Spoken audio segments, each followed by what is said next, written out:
Friends, ಎಲ್ಲರಿಗೂ ನಮಸ್ಕಾರಗಳು. ಸೈಗಾಜಿ ಮೇಲೆಗೂ ಸ್ವಾಗತ. ಫ್ರೆಂಡ್ಸ್, ನಮಗೆ ಒಂದು ವಿಡಿಯೋದಲ್ಲಿ ಅಕ್ಷಯ ತೃತೀಯ ಬಗ್ಗೆ ತಿಳಿಸ್ಕೊಡ್ತಾ ಇದ್ದೀನಿ. ಅಂದರೆ ಅಕ್ಷಯ ತೃತೀಯ ಯಾವಾಗ ನಾವು ಯಾವ ದಿನ ಆಚರಣೆ ಮಾಡಬೇಕು, ಹಾಗೆಯೇ ಚಿನ್ನ ಬೆಳ್ಳಿಗಿಂತ ಮತ್ತು ಅಮೂಲ್ಯವಾದ ವಸ್ತುನ ನಾವು ಯಾವ ವಸ್ತುನ ನಾವು ಖರೀದಿ ಮಾಡ್ಬೋದು ಅಂತ ಒಂದು ತಿಳಿಸ್ಕೊಡ್ತಾ ಇದ್ದೇನೆ. ಅಂದರೆ ಚಿನ್ನ ಬೆಳ್ಳಿಯ ಬದಲಿಗೆ ಯಾವ ವಸ್ತುವನ್ನು ನಾವು ಖರೀದಿ ಮಾಡ್ಬೋದು ಅಂತ ತಿಳಿಸ್ತಾ ಇದ್ದೇನೆ. ಮತ್ತು ಇನ್ನು ಹೆಚ್ಚಿನದಾದ ಒಂದು ವಿಷಯದ ಬಗ್ಗೆ ಕೂಡ ತಿಳಿಸ್ತಾ ಇದ್ದೇನೆ.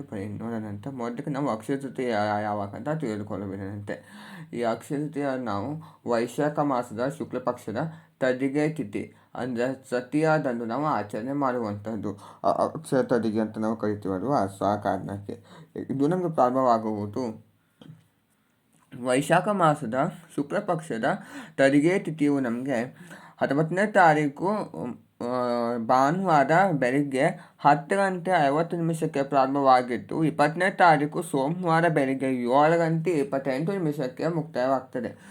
ಸೊ ನಾವು ಒಂದು ಸೂರ್ಯೋದಯದ ಒಂದು ತಿಥಿಯನ್ನು ಕೈಯಲ್ಲಿ ತೆಗೆದುಕೊಂಡು ಮತ್ತು ನಾವು ಖರೀದಿಯ ತಿಥಿಯನ್ನು ಕೂಡ ನಾವು ಗಣನೆ ಬೇಕಾಗ್ತದೆ. ಯಾಕಂದರೆ ನಾವು ಸೂರ್ಯೋದಯದ ತಿಥಿಯನ್ನು ನಾವು ಗಣನೆ ತೆಗೆದುಕೊಂಡ್ರೆ ಅದು ನಮಗೆ 20ನೇ ತಾರೀಕು ಸೋಮವಾರ ಬರ್ತದೆ. ಆದರೆ ನಮಗೆ ಖರೀದಿ ಮಾಡಲಿಕ್ಕಾಗಲ್ಲ. ನಾವು ವಸ್ತುವನ್ನು ಖರೀದಿ ಮಾಡಬೇಕು, ಹಾಗೆ ಪೂಜೆ ಮಾಡಬೇಕು ಅನ್ನೋದಾದರೆ ನಾವು ಭಾನುವಾರನೇ ನಾವು ಮಾಡಬೇಕು. ಸೊ ಆ ಕಾರಣಕ್ಕೆ ನಾವು ಭಾನುವಾರ ನಾವು ಅಕ್ಷಯ ತೃತೀಯನ್ನು ಕೂಡ ಆಚರಣೆ ಮಾಡ್ತೇವೆ. ತುಂಬಾ ಒಂದು ವಿಶೇಷವಾದ ಒಂದು ದಿನ ಆಗುತ್ತದೆ. ಮಹಾಭಾರತವನ್ನು ಕೂಡ ರಚನೆ ಮಾಡುವಂಥ ಒಂದು ದಿವಸ.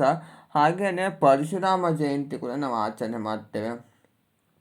ಕುಚೇಲ ತನ್ನ ಸ್ನೇಹಿತನಿಗೆ ಅಂದರೆ ಕೃಷ್ಣನಿಗೆ ಅವಲಕ್ಕಿಯನ್ನು ಕೊಟ್ಟು ಶ್ರೀಕೃಷ್ಣನು ಅವನಿಗೆ ಕುಬೇರವನ್ನಾಗಿ ಮಾಡಿದ ದಿನ ಕೂಡ ಆಗಿರುವಂಥದ್ದು.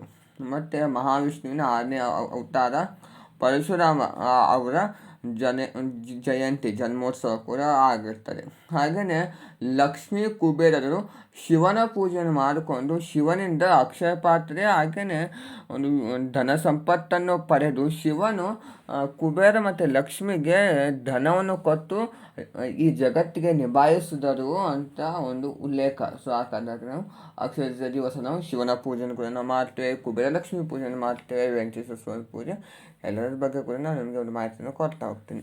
ಹಾಗೆ ನಾವು ಅಕ್ಷಯ ದಿವಸ ಯಾವೆಲ್ಲ ವಸ್ತು ನಾವು ಖರೀದಿ ಮಾಡಬಹುದು ಅನ್ನೋದಾದರೆ ನೀವು ಚಿನ್ನ ಬೆಳ್ಳಿ ವಸ್ತುವನ್ನು ಖರೀದಿ ಮಾಡಬೇಕು.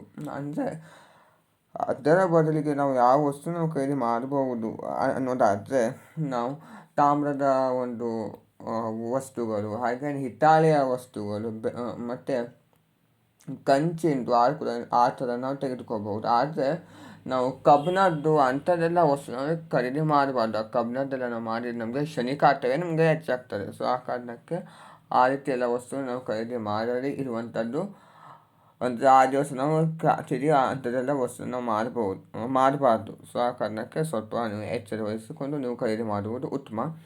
ನೀವು ಯಾವೆಲ್ಲ ವಸ್ತು ಖರೀದಿ ಮಾಡಬಹುದು ಅನ್ನೋದಾದರೆ ಹಿತ್ತಾಳೆ ತಾಮ್ರದ ಒಂದು ಪ್ಲೇಟ್ಗಳು ಆಗಿರ್ಬೋದು, ಚಂಪು ಹಾಗೆ ಲೋಟಗಳು ನೀವು ದೇವರ ಪೂಜೆಗೆಲ್ಲ ನೀವು ಬಳಸ್ತೀರಲ್ವ. ಸೊ ಆ ಕಾರಣಕ್ಕೆ ಅಂಥದ್ದೆಲ್ಲ ನೀವು ಖರೀದಿ ಮಾಡ್ಬೋದು. ಹಾಗೆ ಕಾಮಾಕ್ಷಿ ದೀಪ ಎಲ್ಲರಿಗೂ ಕೂಡ ಕಾಮಾಕ್ಷಿ ದೀಪ ಬೆಳಗಬೇಕು ಅಂತ ಇಷ್ಟ ಇರ್ತದೆ. ಸೊ ಆ ಕಾರಣಕ್ಕೆ ಕಾಮಾಕ್ಷಿ ದೀಪವನ್ನು ಕೂಡ ನೀವು ಖರೀದಿ ಮಾಡಬಹುದು.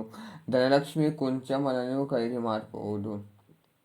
ಮತ್ತು ಬಳೆಗಳನ್ನು ಕೂಡ ನೀವು ಖರೀದಿ ಮಾಡಿಕೊಂಡು ಲಕ್ಷ್ಮೀ ದೇವಿಯ ಮುಂದೆ ಇಟ್ಟು ನೀವು ಪೂಜೆಯನ್ನು ಮಾಡ್ಕೋಬಹುದು. ಅದು ಕೂಡ ಒಳ್ಳೆಯದೇನೆ. ಹಾಗೆ ಉಪ್ಪು, ಹಾಗೆ ಅರಿಶಿನ, ಅಕ್ಕಿ ಮತ್ತು ನೀವು ಬೆಲ್ಲವನ್ನು ಕೂಡ ಬರ್ಬೋದು. ಯಾಕೆಂದರೆ ಅನ್ನಪೂರ್ಣೇಶ್ವರಿ ದೇವಿಯ ಆಶೀರ್ವಾದ ಕೂಡ ನಿಮ್ಮ ಮೇಲೆ ಇರ್ತದೆ. ನಾವು ಬರೀ ಲಕ್ಷ್ಮೀ ಪೂಜೆ ಅಷ್ಟೇ ಅದರಿಂದ ಅದು ಸಾಕಾಗಲಾರದು.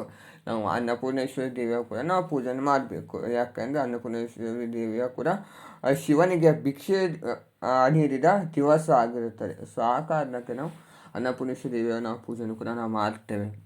ವಿಶೇಷವಾಗಿಯೇ ನಾವು ತುಂಬ ರೀತಿಯ ವಸ್ತುವನ್ನು ನಾವು ಖರೀದಿ ಮಾಡಬಹುದು. ನಾವು 2 ಮಣ್ಣಿನ ದೀಪವನ್ನು ನಾವು ತೆಗೆದುಕೊಂಡು ಬಂದು ತುಪ್ಪವನ್ನು ಹಾಕಿ ತುಳಸಿ ಕಟ್ಟೆಯ ಮುಂದೆ ನಾವು ಹಚ್ಚಿದ್ರೆ ನಮಗೆ ಲಕ್ಷ್ಮೀ ವೆಂಕಟೇಶ್ವರ ಸ್ವಾಮಿಯ ಒಂದು ಅನುಗ್ರಹ ಕೂಡ ನಮಗೆ ಸಿಗ್ತದೆ.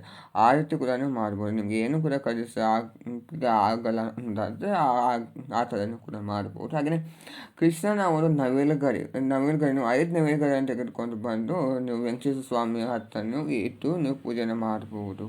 ಆ ರೀತಿ ಮಾಡಬಹುದು. ಹಾಗೆಯೇ ಲಕ್ಷ್ಮಿಗೆ ಇಷ್ಟವಾದ ವಸ್ತುಗಳು ಅಂದರೆ ಕವಡೆ, ಗೋಮತಿ ಚಕ್ರ, ಗುಲಗಂಜಿ, ಮುತ್ತು, ಹವಳ ಆ ಥರ ವಸ್ತುಗಳನ್ನು ಕೂಡ ನೀವು ಖರೀದಿ ಮಾಡ್ಬೋದು. ಏಲಕ್ಕಿ, ಚಕ್ಕೆ, ಲವಂಗ ಅದನ್ನು ಕೂಡ ನೀವು ಖರೀದಿ ಮಾಡಬಹುದಾಗಿರ್ತದೆ. ಒಟ್ಟಾರೆ ಇಂಥದ್ದೇ ವಸ್ತುವನ್ನು ನೀವು ಖರೀದಿ ಮಾಡಬೇಕಂತಿಲ್ಲ. ದೇವರ ಫೋಟೋಸ್ಗಳನ್ನು ಕೂಡ ನೀವು ತರ್ಬೋದು. ಲಕ್ಷ್ಮೀ, ಗಣೇಶ, ಸರಸ್ವತಿ ಇರುವಂಥ ಒಂದು ಫೋಟೋವನ್ನು ತರ್ಬೋದು. ನಿಮ್ಮ ಮನೆಯವರ ಫೋಟೋ ತರ್ಬೋದು. ಮತ್ತು ದೇವರಿಗೆ ಸಂಬಂಧಿಸಿದ ನೀವು ಯಾವುದೇ ವಸ್ತುವನ್ನು ಕೂಡ ನೀವು ಖರೀದಿ ಮಾಡಬಹುದು. ಈ ಥರ ನೀವು ವಸ್ತುವನ್ನು ಖರೀದಿ ಮಾಡಿಕೊಂಡು ಅಕ್ಷಯ ತೃತೀಯವನ್ನು ಕೂಡ ಆಚರಣೆ ಮಾಡಿ. ನೋಡಿದ್ರೆ ಫ್ರೆಂಡ್ಸ್, ಇವತ್ತಿನ ಈ ಒಂದು ವಿಡಿಯೋದಲ್ಲಿ ನಾನು ನಿಮಗೆ ಅಕ್ಷಯ ತೃತೀಯ ಯಾವಾಗ, ಹಾಗೆ ಚಿನ್ನ ಬೆಳ್ಳಿಗಿಂತ ನಾವು ಅಮೂಲ್ಯವಾದ ಯಾವ ವಸ್ತುವನ್ನು ನಾವು ಖರೀದಿ ಮಾಡ್ಬೋದು ಅಂತ ಕೂಡ ತಿಳಿಸ್ಕೊಟ್ಟಿದ್ದೇನೆ. ಎಲ್ಲರಿಗೂ ಇಷ್ಟವಾಗಿ ಭಾವಿಸ್ತೀನಿ. ಇಷ್ಟವಾಗಿ ಲೈಕ್ ಮಾಡಿ, ಶೇರ್ ಮಾಡಿ, ಕಮೆಂಟ್ ಮಾಡಿ. ಹಾಗೆಯೇ ಒಂದು ಸಬ್ಸ್ಕ್ರೈಬ್ ಮಾಡ್ಕೊಳ್ಳಿ. ಮುಂದಿನ ವಿಡಿಯೋದಲ್ಲಿ ಸಂಪೂರ್ಣವಾದ ಒಂದು ಪೂಜಾ ವಿಧಾನ ಹಾಗೆ ಮತ್ತಷ್ಟು ಮಾಹಿತಿಯನ್ನು ಕೂಡ ಕೊಡ್ತಾ ಹೋಗ್ತೀನಿ. Thank you.